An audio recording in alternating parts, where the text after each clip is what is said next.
अच्छे रिजल्ट लाने के लिए बातों से नहीं रातों से लड़ना पड़ता है। हेलो एवरीवन, आप सभी का English by Chhavi sir channel पर बहुत बहुत स्वागत है। दोस्तों, आज मैं आपके लिए लेकर आया हूँ यूपी टीजीटी 2004 इंग्लिश लिटरेचर के सॉल्व्ड पेपर का part second.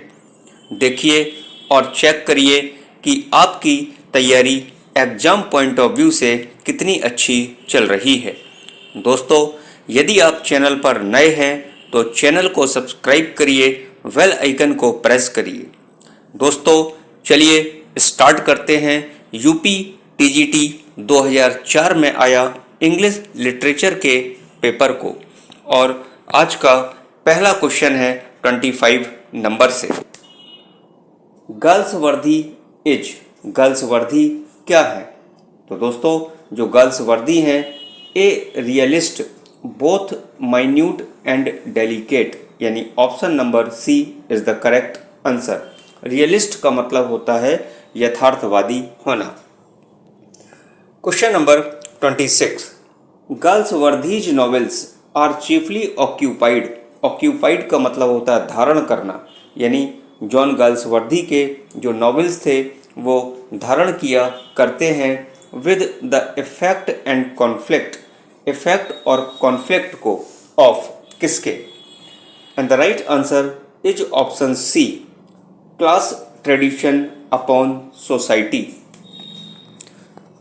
Question number 27, in metric movement enjambment means, enjambment का क्या मतलब होता है? तो दोस्तों, जो एंजाम्बमेंट होता है उसे हम जंपिंग वर्ड्स कहते हैं।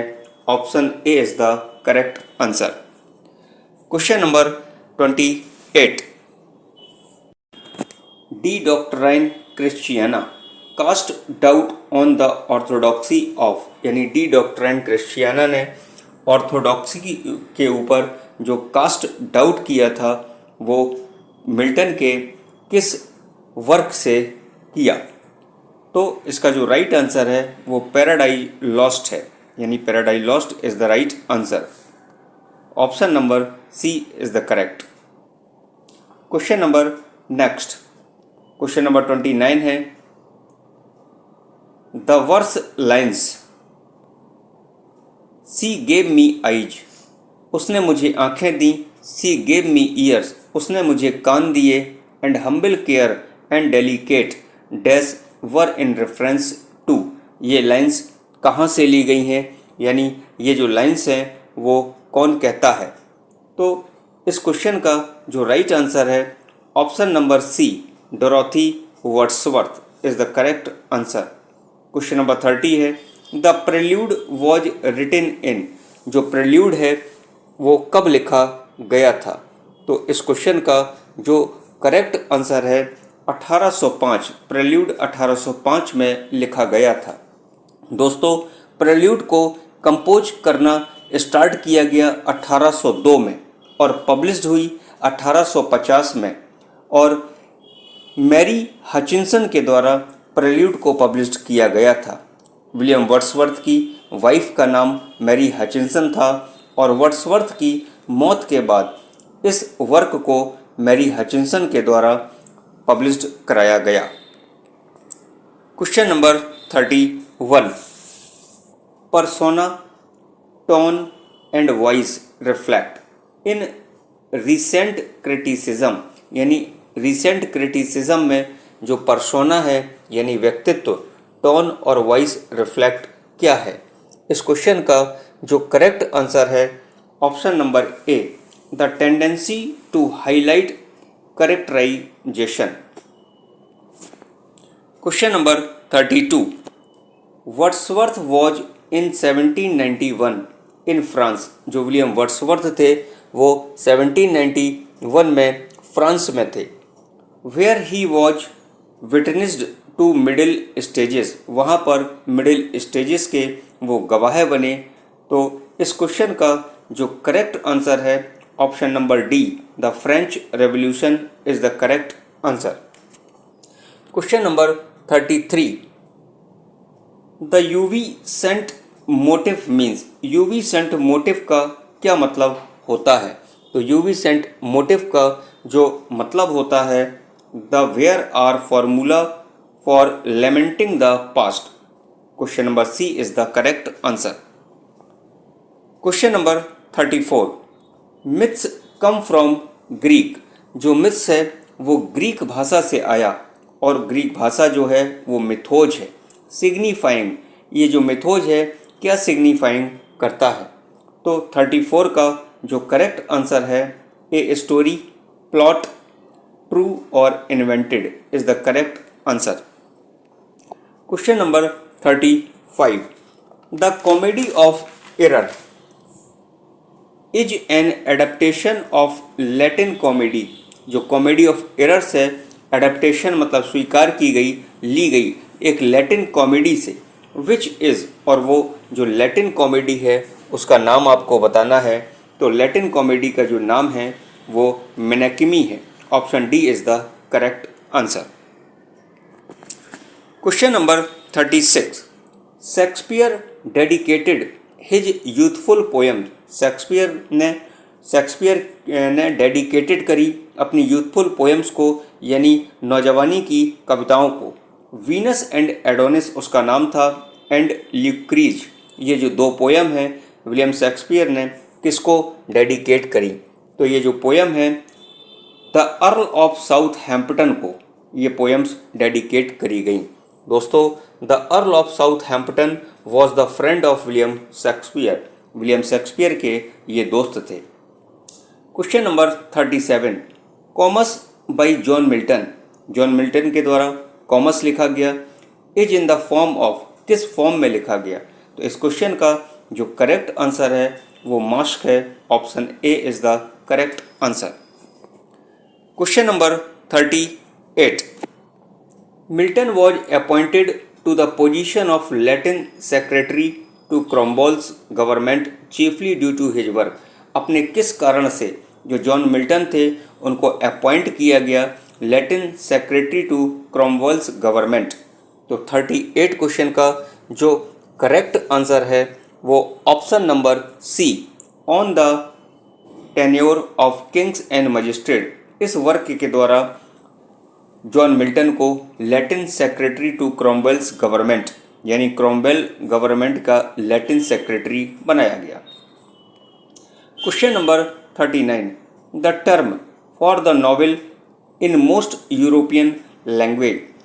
टर्म मतलब होता है शब्द, नॉवेल के लिए एक जो शब्द है इन most European language, European language में उस शब्द का क्या नाम है? तो उस शब्द का नाम है novelty. Option number C is the correct answer. दोस्तों, यूरोपियन भाषा में नॉवेल को नॉवेलिटी के नाम से जाना जाता था। Question number 39, the Samson Agonistes so Milton's desire to bring over into English. Samson Agonistes show दिखाता है, मिल्टन की डिजायर को दिखाता है, टू ब्रिंग ओवर यानी लाने के लिए, इनटू इंग्लिश, इंग्लिश में। तो इस क्वेश्चन का जो करेक्ट आंसर है option number B, the gravity and calm dignity of the Greek tragedy is the right answer. Question number 41, pathetic fallacy is a phrase invented by. Pathetic fallacy एक phrase है, ये phrase किसके द्वारा invent किया गया? तो ये जो फ्रेज था पैथेटिक फैलेसी उसको जॉन रस्किन इन 1856 में इन्वेंट किया गया। Question number 42, L'Allegro and Il Penseroso means. L'Allegro और इल पेंसेरेशो का मतलब क्या होता है? तो इसका जो मतलब होता है वो the joyous man and the meditative man. Option number C is the correct answer. Question number 43, the Paradise Lost was completed by. Paradise Lost को कंप्लीट किया गया था, कब कंप्लीट किया गया था? तो 1665 में पैराडाइज लॉस्ट को कंप्लीट किया गया। Question number 44, Milton's magnificent ode. Milton की एक शानदार ओड है जिसका नाम है on the morning of Christ nativity was written, लिखी गई when the poet's age was, उस समय मिल्टन की उम्र क्या थी जब ये ode on the morning of Christ nativity को लिखा गया। तो उस समय जॉन मिल्टन की एज थी 21 years. Option B is the correct answer. Question number 45, Julius Caesar falls in point of time between.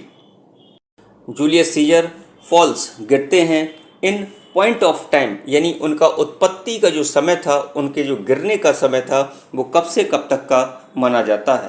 तो इस क्वेश्चन का जो करेक्ट आंसर है option C, the histories and tragedies.